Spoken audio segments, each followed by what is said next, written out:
Hello there, everybody, and welcome to SAT's Character Design 101.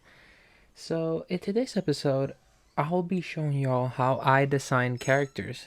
And in today's episode, I'm going to be trying to design a brand new character from the new race I am currently working on, the Vendrilions. Um, they're quite interesting characters. I'm only going to do the sketch, though. I'm not going to go into the line art because I want to keep this nice and short. So, let's get to work. Alrighty then. So usually when I start designing a character, I usually don't really have anything in mind for the character.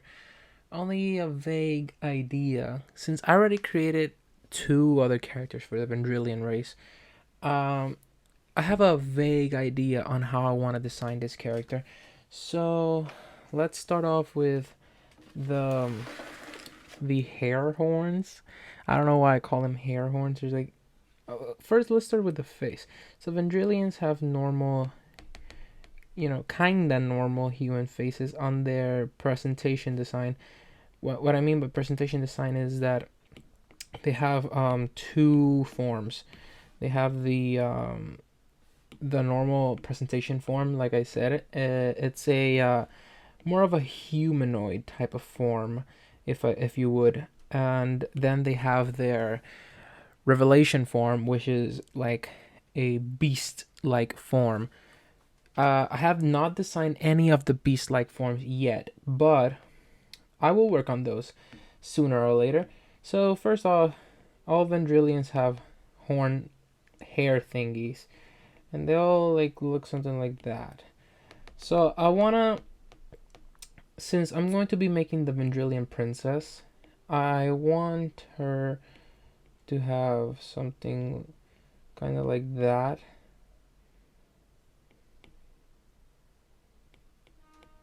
Yeah, kind of like that.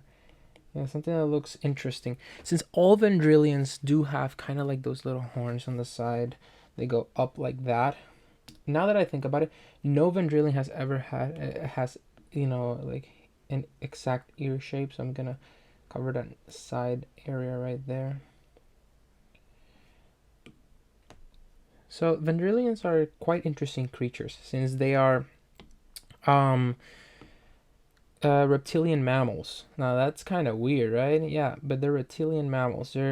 They share a lot of similarities between mammals and reptilians, and that's what makes them interesting, in my opinion, because they're like dragon-like creatures with other reptile features, but at the same time they have a very similar body to us mammals because they're not cold-blooded, and they share a lot of similarities with us humans when they're in their presentation form, but when they're in the revelation form, they are more like dragons. So now that we have the little horns ready and everything, since this is the first vermilion I've done, in a front profile, I'm still figuring out a couple of things about how I would design her, since she's the only one I've ever done in a frontal profile. Yeah, I think I'll have to get rid of this right here. Yeah, something more like this to make it seem more like the other ones.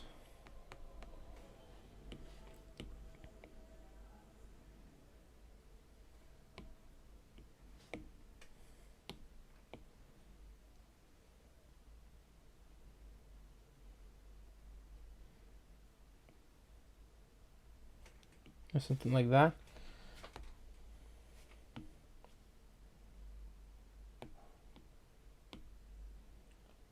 So let's see. So, like I said, I never go in with a actual like basis in mind. I just do what feels better. Cause I don't know. I made that may sound weird, but sometimes certain things just feel that like they would go with that character, if that makes any sense at all. Yeah, yeah. Like for example, I feel now that this would not actually go with this character. If I want to take it out. Usually this is my entire design process. I don't really do much elaborate stuff or think much into it. I just think about, yeah, what looks good and fits into somewhat of what I'm looking for and doing, but not necessarily I have an actual design on my head. I just go with, oh yeah, that looks good. Like for example, oh yeah, that looks pretty good, so I'm going with that. And then Vermilions have normal mouths, as you can see, like that. They have their normal mouths. If I can actually, come on, man. Okay, they have normal mouths, but their mouths extend all the way to their cheeks, like so. And yes, they can expand their mouths all the way to their cheeks when they're angry or hungry. When they get angered or hungered, I think I said that wrong. They can open their mouths all the way to their cheeks. And they can fit an entire human head inside it. With razor sharp teeth. Vermilion females only have two tooths right there. And razor sharp teeth that go all the way to their cheeks, like so. Vermilion males, on the other hand, have only sharp teeth on the front and huge fangs on the side. There's a lot of distinctions between males and females in the Vermilion race. So that we have that. Then Vermilions have more horns that act like hair on their backs.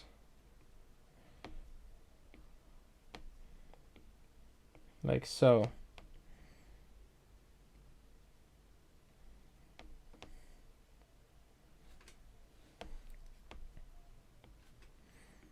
I just go with the flow, and whatever sticks, whatever feels better, that's what I go for. I usually don't have like a philosophy in mind. Now, for this character, I do, because of course it's already a race that has been created and already has previous designs.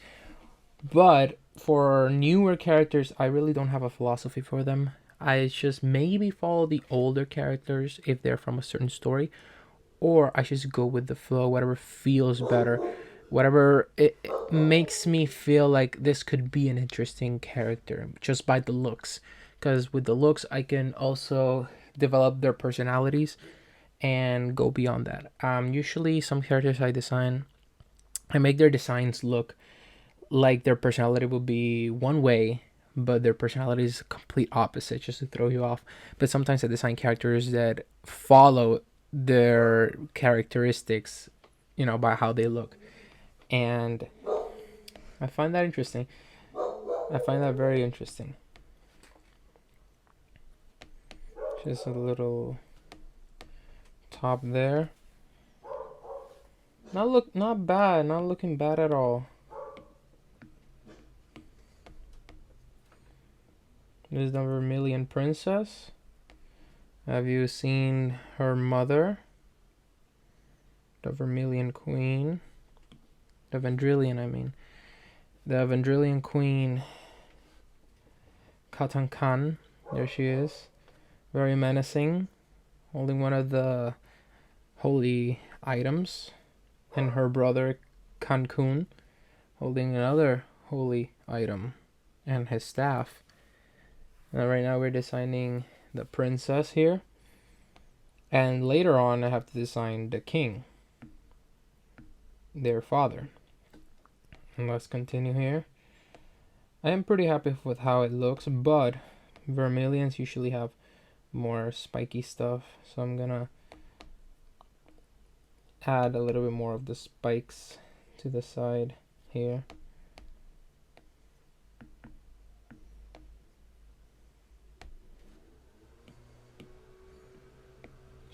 Just like that, it's fine. She has similarities with her mother.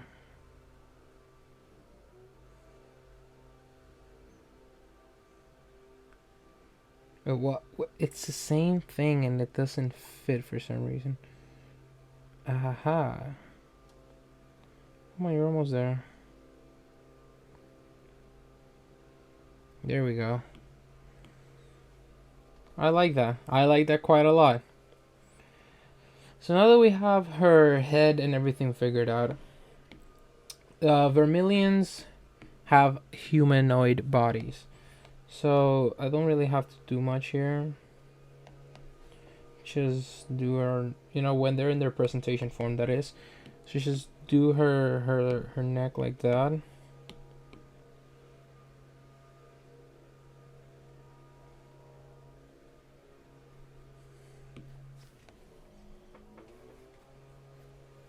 And of course, their outfits is a little bit more complicated because they all have different religious implications, since their religion is based on some things they called the holy objects, which usually are